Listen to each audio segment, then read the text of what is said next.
ሄርሜላ ግን ማለት ነው እኔ ምንድነው የምታረጊውና የምታወሪው ነገር የሚጋጨውን ያላቅምና የእውነቴን የምላችሁ እኔ ግን እንዶ ቀፈፉኝ እኔ አላምንም ነበር ማለት።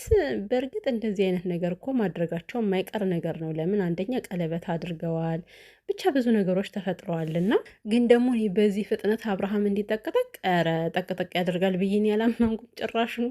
እኔ ግን እንደዚህ አረገዝኩ ስትል ማለት ነው ወይ ጌታ ሆይ ድረስ ልጅ ጸጋ ነው። በእርግጥ አውቃለሁ፣ ግን የሆነ በቃ ቀፈፍ ነው ያሉኝ። እንዴ እንደዚህ ስድ ናቸው እንዴ? በአንዴ እንዴት ነው ዘለው ሄርሜላስ ብትሆኝ እንደዚህ እየተንከባከቡሽ የኛ ንግስት፣ የኛ ደረባባ፣ የኛ ራሷን አስከባሪ እየተባልሽ ስትበይ የነበረ ሴትዮ ከመቼው ነው ዘለሽ እግርሽን መክፈት የጀመርሽው? መቼ ነው ከፍተሽ የሰጠሽው? አሁን እስከ ቅርብ ጊዜ እኮ ድንግኔ ስትያል ነበር እንዴ? መቼ ነው ከፍተሽ የሰጠሽው አንቺ? ሁሉን ነገር ሚዲያ ላይ ታወጣላችሁ፣ ግን ለምንድን ነው ይሄን ነገር እንዳደረጋችሁ ሳትነግሩን የቀራችሁ? እውነት በጣም ነው ያጠፋችሁት እኮ። እንደዚህ አታስደነግጡንም ነበረ አድርገናል ብላችሁ ብትናገሩ ማለት ነው። ቤተሰብ የኔ ውዶች እንዲቆያችሁልኝ ሰላማችሁ ይብዛ። እኔ ማሬ የምንምላችሁ በስመ አብ አብርሃም በተለይ በጣም ነው የቀፈፈኝ። እግዚአብሔርን ሩትዬ የኔ ቆንጆ የኔ ጣፋጭ እንኳንም ከዚህ አበጋዝ ከሆነ ሰውዬ ገላገለሽ ፈጣሪ ማለት ነው። የምር ሩታ ራሱ እስከዛሬ ድረስ ምናልባት ሄርሜላ ሊወዳት ይችላል ምናምን፣ ግን ይሄን ነገር ያደርጋል ብላ ትጠብቃለች ብዬ እኔ አላስብም። እኔ ራሴ አልጠበቅኩም እንደዚህ ያደርጋል ብዬ ማለት ነው። አስቡት አሁን እንደዚህ አይነት ነገር አደረገ ሲባል በሩታ ፊት ምን አይነት ሊወርድ እንደሚችል እንዴት ሊወርድ እንደሚችል አብርሃም ማለት ነው። ድሮም አውርዳ ፎጭ አድርገዋለች። አሁን ጭራሽ የበለጠ አውርዳ ነው የምዘረግፈው ማለት ነው። እንደዚህ ከሄርሜላ ጋር ጠቅጠቅ አደረጉ ሲባል ስሰማ ማለት ነው። ጠቅጠቅ ያርጋችሁ የአባቴ አምላክ።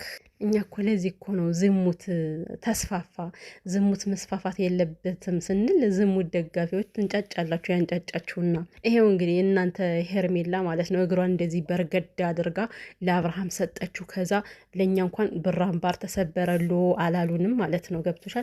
ገብቷችኋላ? እንትን ይሄ ምንድን ነው ድንግሏን ላፍ አድርጎ ሽምጥጥ አደረገ። ዛሬ ደግሞ አረገዝኩ ስትለው አንገቱ መሬት ቀርቅሮ አብርሃም ግን አንተ እኔ ይሄ ልጅ ግን ጤናማ ነው? ቤተሰብ ከምሬ እኮ ነው ማለቴ።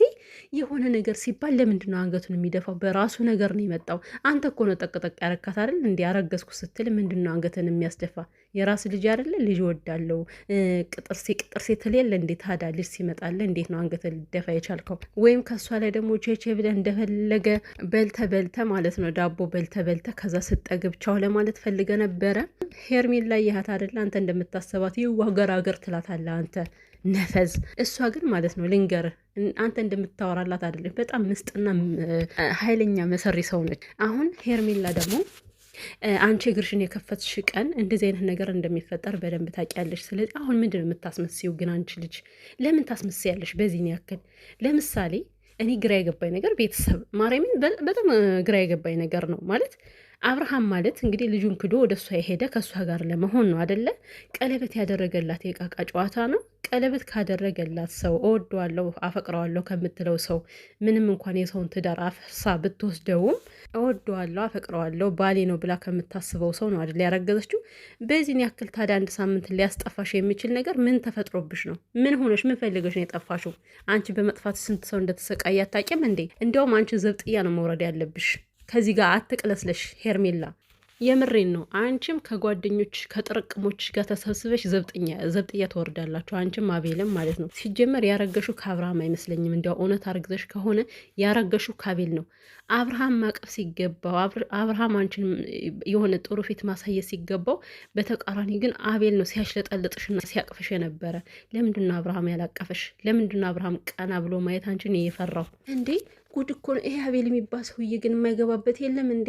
አረገዝኩ ስትለው እሺ በቃ እኔ ችግር የለውም የአብርሃምን ህይወት እኔ ነኝ የምኖረው አለ እኮ። ይሄ ባለጌ አሳዳጊ የበደለው እንዳልል ቤተሰቦችን መሳደብ ነው የሚሆንብኝ ይሄ ስድ እና ገርሞኝ እኮ ነው እሱ ቅፍ ምናምን ያደርጋታል። እሱ ያኛው አንገቱን ቀርቅሮ እኔ ግራ ስለገባኝ ነው፣ እኔ ስለጨነቀኝ ነው። ሲጀመር አንተ በመጀመሪያ ጠቅጠቅ ስታደርግ ለምንድን ነው ግራ ያልገባ? የሰውን ድንግል ብርግድ ስታደርግ አንተ ለምንድን ነው ግራ ያልገባ? የዛን ጊዜ አሁን ምንድን ነው ግራ የሚገባ?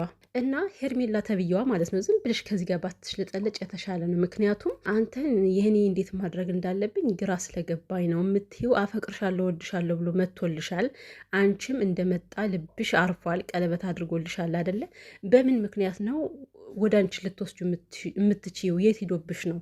ከሩታ ጋር ይመለሳል ብለሽ ከሆነ እንዳታስቢው። እንደዚህ አይነትን ዝግጥ ያለ ሰው ሩታ ከዚህ በኋላ አትፈልግም፣ ልንገርሽና ማለት ነው። እንኳን አይደለም ከአንቺ ገባ ወጣ ብሎ ገባሽ፣ እንኳን አንቺን ነካክቶሽ ማለት ነው። ባይነካካሽም ከዚህ በኋላ አትፈልገውም። ምናልባት ጥሎኝ ይሄዳል ብለሽ ከሆነ ማለት ነው። ኧረ ከዛው ተግማሙ። ደግሞ ጭራሽ ሩቲ ማለት ነው ፈጣሪ ነው የወለደሽ። እንደውም ከዚህ ሰውዬ የገላገለሽ። ስለሱ ያለሽን ነገር ቁርጥ ብጥስ አርገሽ ብጤው ራሱ የተሻለ ነው ከዚህ በኋላ ማለት ነው። እያየሽ ነው እንግዲህ። አስቡት እስኪ አሁን እንደው አብርሃም እንደዚህ ያደረገ ሲባል ሩታ ምንድን ነው የምትለው? ምን አይነት እንደ የወረደ ሰው ነው ብላ ነው የምትገምተው ማለት ነው። እና ዝም ብዬ ታዘብኩት እንዴት እንደምትገምተው ማለት ነው። እና ነገሮችን አታምታች፣ አታቀናጅ ከዚህ ጋር። በመጀመሪያ ደረጃ በራስሽ ኮንፊደንስ ይኖርሽ። ሲቀጥል ደግሞ አረገዝኩ ብለሽ ልጠፊበት የምትችዩ ምንም ምክንያት የለም። ይሄን ነገር እንደው አብርሃም ሳይፈልግ የሆነ ከአብርሃም ተደብቀሽ ተሸዋውደሽ አድርገሽው ቢሆን ኑሮ ምናልባት ሊያስደብቅሽ ይችል ነበረ። ምን ቀለበት አድርጋችሁ ልትጋቡ ከተዘጋጃችሁ ሰዎች ነው አይደለ አንቺ ያረገሽው። በዚህን ያክል ቤተሰብህ ምን ይላል፣ የኔ ቤተሰብስ ምን ይላል? መጀመሪያ ማን ከፈቻለሽ? ማን ከፈቻለሽ? አሁን 30 የሚያስወራሽ ከዚህ። ሌላኛው ደግሞ ያረገሹ ወደ እሷ እንዳይሄድ ነው። አብርሃም ብዙ ጊዜ ልዑልን ብሎ ሲሄድ ያው እንግዲህ የምታየው ነገር ስለማያስደስትሽ አብርሃም ዝም ብሎ ሽልጥና ቅልስልስ ስለሆነ ሲቅለሰልስ ምናምን አንቺ ልብሽ ስለሚሰጋ ከሩታ ጋር ይመልሳል ብለሽ ከዛ እኔ ካረገዝኩለት የትም አይሄድም ብለሽ አስበሽ ነው ያደረግሽው። ሆን ብለሽ በተንኮል የተበተብሽው ነገር እንጂ ይሄ አጋጣሚ የመጣብሽ ነገርም አይደለም። ተንኮለኛ የምሬ ነው። የእናንተ ተንኮል ደግሞ ሁላችሁም ጠንስሳችሁ ነው ከዚህ ጋር የምትቀባጥሩት ማለት ነው።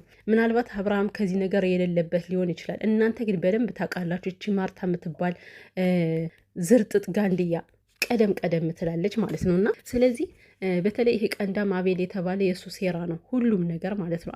አቤል ነው የሚያቀናጀው።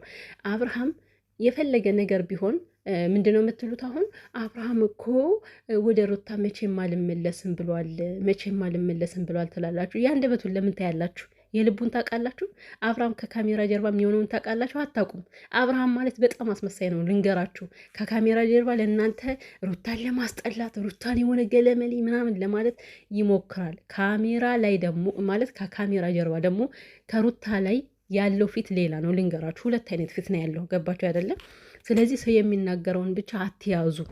ሄርሜላ በዚህን ያክል ኮንፊደንስ ያነሳት ከአብርሃም ላይ የምታየው ነገር ስላለ ነው። ዝም ብላ ከመሬት ተነስታ እንዳይመስላችሁ። አብርሃም አሁንም የኔ አይደለም ብላ ልቧ ውስጥ ስጋት የገባባት ስላየች ነው። እሷን ያላሳመናት ነገር ስላየች ነው። እናንተ ምን ታውቃላችሁ? ሲጀመር ከላያችሁ ላይ ይቆምርባችኋል። ከላያችሁ ላይ ድራማ ይሰራባችኋል። ዝም ብላችሁ ለድራማውም ለእውነቱም ማልቀስ